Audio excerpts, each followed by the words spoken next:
Hello, good afternoon everyone. I'm Israeli government spokesman Ayalon Levi. This is day 116 of the October 7th war.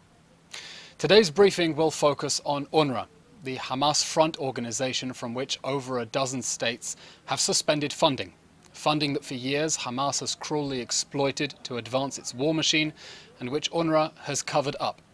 The revelation that 13 UN employees participated in the October 7 massacre was the straw that broke the camel's back for UNRWA's major funders, but it is only the tip of the iceberg of the agency's collusion with Hamas. In today's briefing, I want to lay out the evidence of how UNRWA has been aiding and abetting Hamas, its staff on the ground, and the global leadership knowingly covering up for Hamas.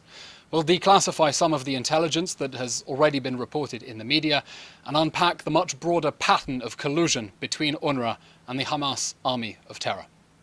UNRWA is a front for Hamas. It has been fundamentally compromised in three main ways: hiring terrorists on a massive scale, letting its infrastructure be used for Hamas military activity, and relying on Hamas for aid distribution in the Gaza Strip. It has been compromised in a way that makes it not only a tool of Palestinian terrorism against Israel, but also an ineffective mechanism of distributing aid to civilians in Gaza. In light of this systemic rot, UNRWA simply cannot be relied upon to investigate or reform itself. It is not a neutral organization. It has been hijacked by Hamas, and it is the mechanism that Hamas uses to launder its propaganda and talking points for the world. The image behind me was released by Hamas police in Rafah. It shows Hamas guards aboard a UN aid truck carrying aid clearly labelled from the UK, entering an UNRWA compound. 2 of the men are masked and perhaps 3 are in plain clothes. It raises profound questions about the relationship between UNRWA and Hamas. Is Hamas hijacking aid, or is it simply providing services for the United Nations? If they're providing services, then UNRWA must answer questions about the nature of that engagement. Is this a handshake deal or a contract? And what is Hamas getting in return? What safeguards does UNRWA have to ensure that aid donated by the international community is not being hijacked by a terrorist army that prioritizes its military machine? These are legitimate questions that the world must demand that UNRWA answer, and that it must answer transparently. Philippe Lazzarini, the head of UNRWA, has simply ignored an invitation to testify before the US House Foreign Affairs Committee while demanding a continued flow of cash from international taxpayers without any scrutiny or oversight. The following is a summary of the intelligence presented to our allies about UNRWA's involvement with Hamas, with further elaboration on all the open source intelligence that has been available from previous months. Let's start with the tip of the iceberg. UN staff were among the perpetrators of the October 7 massacre. UN staff, their salaries paid for with international taxpayer money, were involved in the barbaric, premeditated atrocities and abductions. At least 13 UNRWA employees are implicated in the massacre. 10 Hamas operatives, 2 Palestinian Islamic Jihad, and 1 unaffiliated. Of those, 6 UNRWA employees infiltrated Israel in the attack, 5 were Hamas, 1 unaffiliated.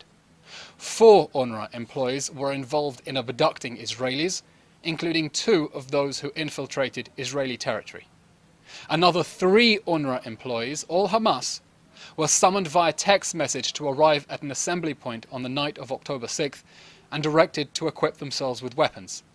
At least 1 UNRWA employee supplied the Hamas invasion with logistical support. Another was directed to establish an operations room on October 8th. UNRWA has responded by threatening criminal prosecution against the suspects. Now that response raises more questions than answers. In what jurisdiction, for example, does UNRWA intend to prosecute these Hamas and Islamic Jihad members? Gaza? Does it plan to hand them over to the local authorities, Hamas? Or will it extradite them to Israel? We view this as nothing more than a transparent stunt to try to continue avoiding responsibility. Not only does the evidence show that UNRWA staff were involved in the massacre, they were also directly implicated in holding hostages once they were in Gaza. At least 2 Israeli survivors of Hamas captivity have testified that they were held in the homes of UNRWA teachers. One of them, as Channel 13 reported, was moved between hideouts through Unra facilities. When that report first surfaced, Unra accused the journalist of spreading misinformation and vowed to investigate the incident. That was on December 1st, nearly 2 months ago. Needless to say, Unra has not followed up on that promise. But it's more than just a dozen bad apples. Add 2 zeros and make it 1,200. Unra is riddled with Hamas members. Our intelligence indicates that out of approximately 12,000 Unra employees in the Gaza Strip, about 10% are Hamas or Islamic Jihad operatives. And another 50% are first-degree relatives of a Hamas operative. Now, it's long been known that Unra is riddled with Hamas. This is an open secret. In 2004, this is 20 years ago, then Chief of Unra Peter Hansen told CBC News TV, and I quote, "Oh, I am sure there are Hamas members on the Unra payroll, and I don't see that as a crime." The fact that many Unra staff are also Hamas operatives is widely known in Gaza. On December 27th, the IDF declassified a recorded phone call between an IDF officer and a resident of Gaza who complained about Hamas controlling aid distribution through Unra. "The situation is terrible," the man told the IDF officer, "because the humanitarian people, the people responsible for humanitarian aid, are thieves. Hamas," he continued, "has its hands on Unra administration workers, and it manages Unra. They are those in charge of the agency, and those in charge of everywhere else. Those in charge of the departments or the regional headquarters of the agency, that is Unra, are Hamas operatives themselves." And not only is Unra riddled with Hamas, it's riddled with support for Hamas.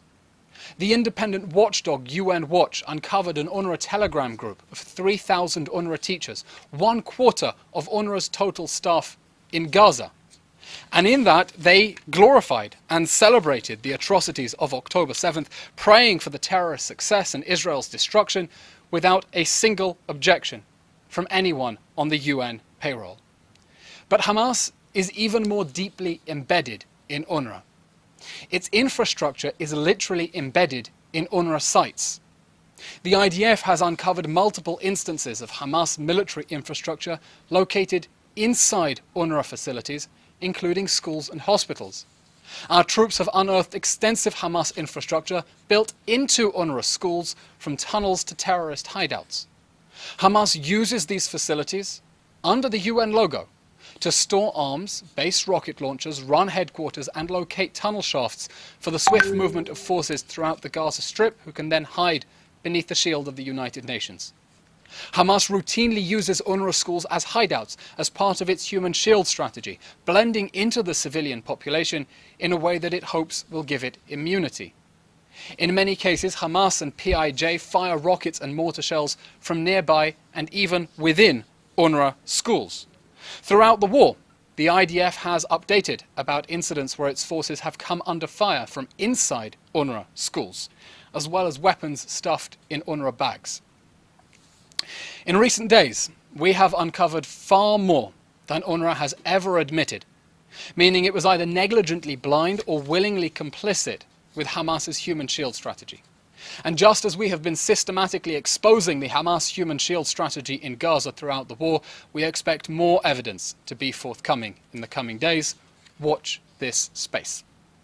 Now, Hamas operates out of Unra facilities, and it also steals its aid. We know that Hamas uses Unra resources for its needs, especially food, humanitarian aid, and fuel. There have been several significant incidents of fuel being stolen, including from hospitals, at an estimated value of more than $1 million, according to the intelligence we shared with Unra donors, as well as jeeps and other equipment. Now, this is not only a question of Hamas raiding Unra facilities, but of active Hamas influence over Unra to the point of coordination. Hamas defined the requirement for an Unra representative on its government's wartime committees as part of its wartime plans. Hamas also exercises significant control over Unra's domestic and international appointments. Only in 2021, Hamas forced Unra to fire its Gaza chief, Matthias Schmaler, for saying that the IDF airstrikes are precise and hugely sophisticated. Now UNRWA knows, and it is knowingly covering up for Hamas, because UNRWA is a Hamas front. It literally covers up for Hamas. Go to UNRWA's Twitter page and search for tweets about Hamas. You will find exactly one tweet in all of its Twitter history, and it's from the start of the war. And it's complaining about Gazans being equated with Hamas. That's it. Not a single word about the terrorist regime governing Gaza, which is always referred to when it must as the de facto local authorities. And UNRWA covers up for Hamas's crimes. At the start of the war, after the October 7 massacre in which its own staff were involved, it admitted that Hamas stole fuel and medical equipment from its stockpiles. It then deleted those tweets and tried to deny its own admission. On October 16th, UNRWA tweeted, and I quote, "UNRWA received reports that yesterday a group of people with trucks, purporting to be from the Ministry of Health of the de facto authorities in Gaza, that's Hamas, removed fuel and medical equipment from the agency's compound in Gaza City." The thread continues. "Our staff were compelled to evacuate UNRWA headquarters in Gaza City on a few hours' notice during the night of Friday 13th October. Since then, UNRWA has had no access to the compound and no additional details about the removal of assets." End quote. And there you have it, UNRWA admitting that Hamas stole fuel, 24,000 litres of fuel to be precise, according to the IDF. But UNRWA then deleted that tweet. And it put out an urgent clarification that reads like someone put a gun to the head of its social media intern. And I quote, "With regards to reports on social media of looting of an UNRWA warehouse, UNRWA would like to confirm that no looting has taken place in any of its warehouses in the Gaza Strip." End quote. Now those reports on social media were UNRWA's own admission. UNRWA admitted that Hamas stole fuel and then covered it up. Now Hamas uses UNRWA to launder its propaganda for global consumption, and the world goes along with it because the UN logo gives Hamas and gives this Hamas front a veneer of legitimacy. By the way, I myself found myself giving interviews at the start of the war in which interviewers told me that UNRWA had reassured them that fuel would not reach Hamas, despite its own admission that it had, an admission that it covered up. Here's another example. Hamas uses UNRWA facilities for military purposes, storing rockets and locating its tunnel shafts there. And once again, UNRWA covers it up. During the 2014 conflict, UNRWA found Hamas rockets in its schools on at least 3 occasions, and at least on 1 occasion, it gave them back to Hamas. The UN is now pretending that it didn't know about the tunnels under its schools, despite previously admitting that it did. 2 weeks ago, UN spokesman Stefan Dujarric was asked whether there had ever been any indication to the UN that Hamas was digging tunnels under Gaza. He said the answer was clearly no. But former UNRWA Gaza director Matthias Schmaler, after Hamas forced him out, admitted to the presence of tunnels in an UNRWA school. "Many people told me throughout my 4 years," he said, "there are tunnels everywhere, and it is a safe assumption." Something he said after he was out of the job already. UNRWA covers up for Hamas, and it refuses to take any responsibility.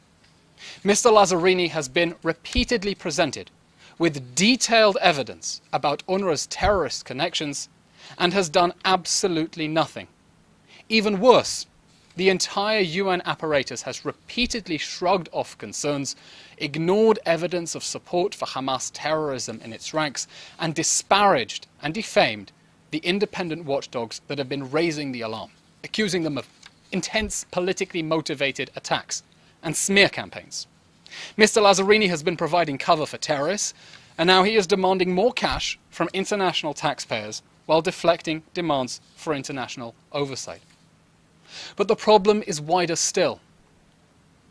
UNRWA is a core plank in Hamas's strategy because its activity allows Hamas to maintain public order since its 2007 coup, while focusing its resources on its military apparatus and terror attacks. I refer you only to a Russia Today interview with Hamas Politburo member Musa Abu Marzouk on October 27th. Asked why Hamas has built 500 kilometers of tunnels for its fighters instead of bomb shelters for civilians, he answered thus: "These tunnels are meant to protect us from the airplanes. We are fighting from inside the tunnels. Everyone knows that 75% of people in the Gaza Strip are refugees, and it's the responsibility of the United Nations to protect them. End quote. And all this is quite apart from the diet of jihad and martyrdom taught at Unra schools, which have been investigated and explored at length. Those schools, historically breeding grounds of Palestinian terrorism, and that's enough for a briefing on its own. I'll refer you only to a 3-day pupil strike that Unra teachers organised last year after the agency was forced under public pressure to suspend a teacher who promoted the murder of Jews. Both UN Watch and Impact SE have investigated incitement in Unra schools at length, and this poses a core challenge for the urgent mission of de-radicalization that must follow the day after Hamas and the day after Israel's victory in this war that Hamas started. In funding Unra, therefore, foreign states have been playing into Hamas's governing strategy by letting it off the hook for taking care of civilians. The construction of a vast underground tunnel network, 1.5 times longer than the London Underground, however, shows that Hamas was perfectly capable of large-scale infrastructure works and that its problem was never resources but priorities. And it prioritized the October 7 massacre thanks to UNRWA and the international community taking civilians off its hands. We regard UNRWA's relationship with Hamas as a matter of grave concern for the international rules-based order, given the ICJ's reliance on its statements to entertain South Africa's spurious lawsuit last week. Pretoria exploited the Genocide Convention to shield the perpetrators of an actual act of genocide, and the ICJ accepted at face value talking points that UNRWA, complicit with Hamas, laundered for Hamas. And we're sure that this relationship will also alarm foreign governments, because it means that their citizens' hard-earned tax dollars have gone to fuel Hamas's war machine instead of helping the civilians who need that aid. Israel wants to see humanitarian aid reach the civilians in Gaza who need it, while making sure that Hamas cannot steal it. And so a damning indictment of UNRWA as far as its donors are concerned is simply thus: UNRWA is just a terrible aid distribution mechanism. And that's because it's not an aid distribution agency. Support for UNRWA as a mechanism of aid delivery is failing the people of Gaza, who are suffering from Hamas hijacking aid, and nobody speaking out against it except for us. UNRWA's leadership is deflecting blame onto Israel because historically the easiest way to avoid responsibility is simply to scapegoat Israel.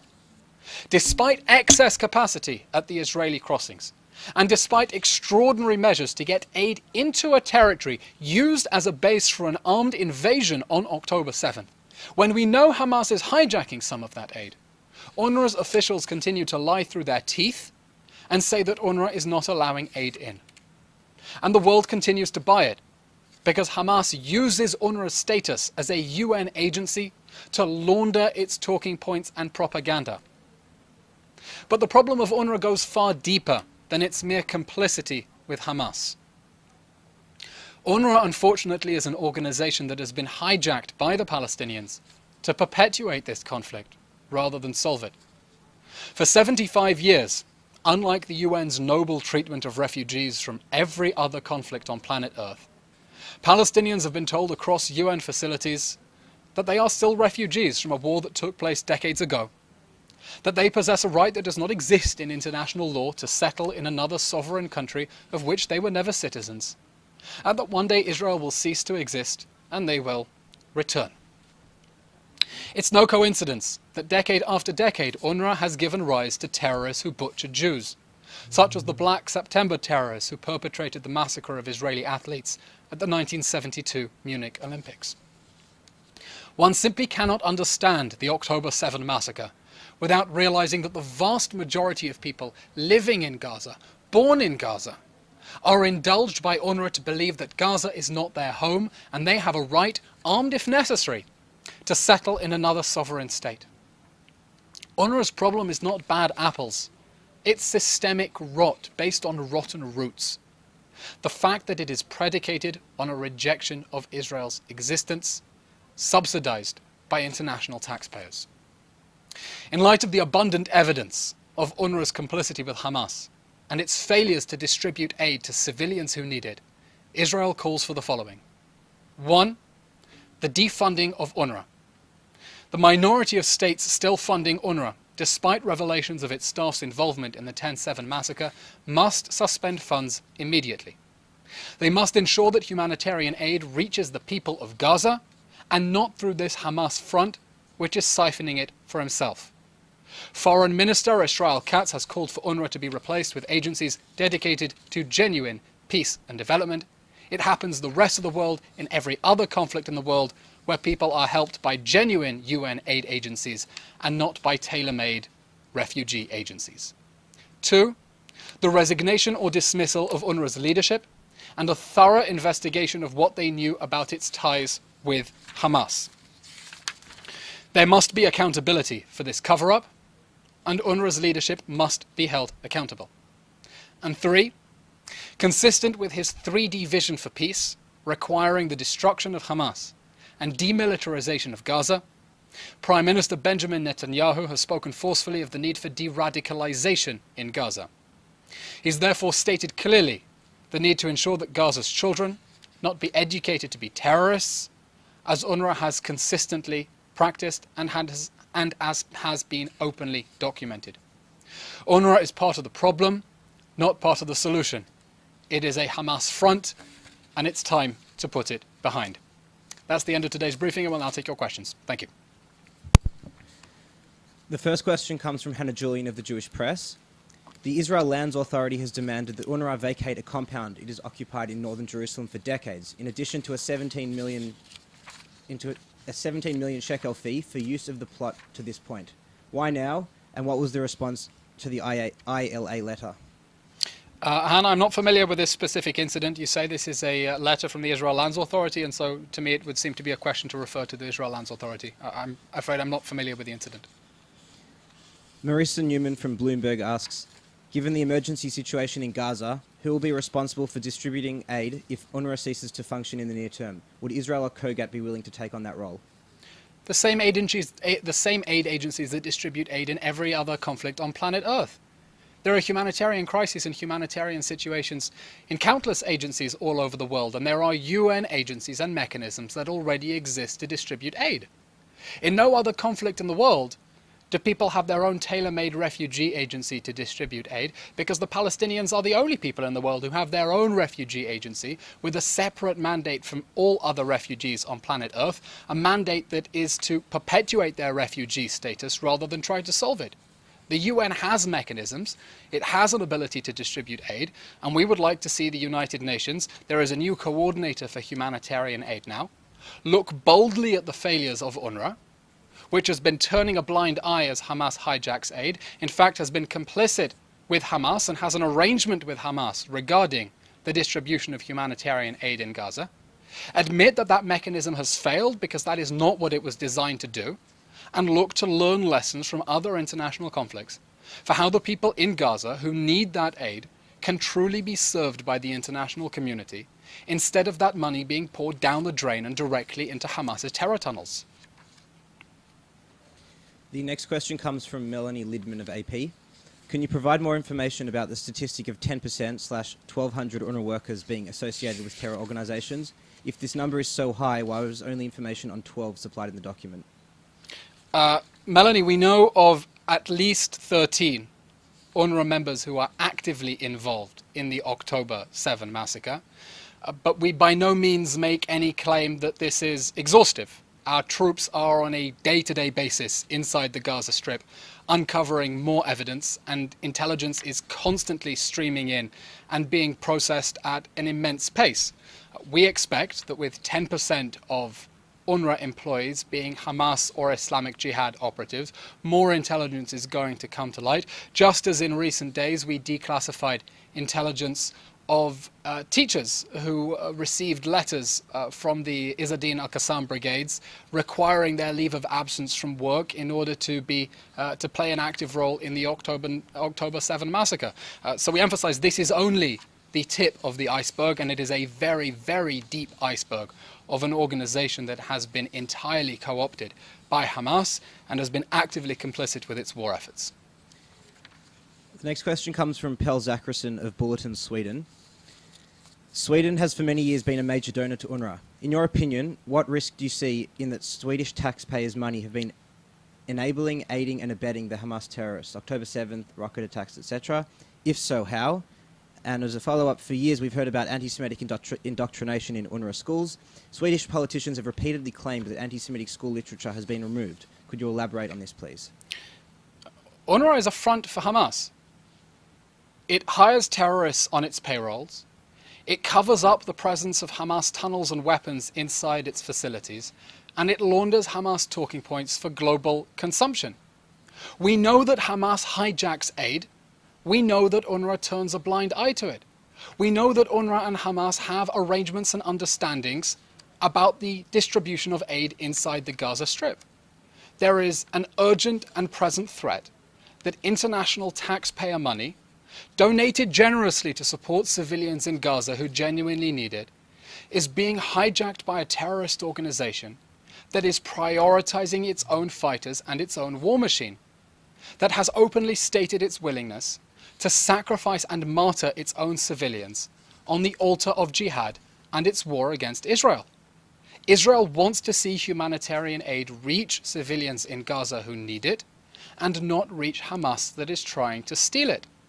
And the recent revelations of 13 Unra members actively involved in the October 7 massacre, apart from the other 1,200 operatives of Hamas and Islamic Jihad, need to be a wake-up call about the money that the international community has been donating to the Palestinians, often with the best of intentions, that has been hijacked and appropriated by terrorists who have perpetrated barbaric atrocities. And we expect Sweden and all other Unra funders to demand accountability from Unra. It let the fox into the chicken coop. We do not trust Unra to investigate itself or reform itself. There needs to be serious global accountability about the leaders who turned a blind eye for decades, about the arrangements with Hamas, the tunnels inside its facilities, and the hijacking of international aid. This must stop. A follow-up question from Hannah Julian of the Jewish Press. Has Unra been similarly complicit with Hamas in Judea, Samaria and Jerusalem? The information that we've presented today is regarding the Gaza Strip. But if we look at the situation in the West Bank, you have another instructive lesson about how Unra has played a destructive role in this conflict. There are so-called Unra refugee camps, not only in Judea and Samaria, the West Bank, but in areas that are under Palestinian Authority administration, under the PA's jurisdiction, where the PA refuses to take responsibility for its own people's health and education services in territory that, according to the PA, is already the state of Palestine, passing the buck off to the international community, freeing up resources that the Palestinian Authority can then divert towards its pay-for-slay scheme, the payments for prisoners in Israeli jails on terrorism charges, payments that the PA openly says it will continue making until its last penny.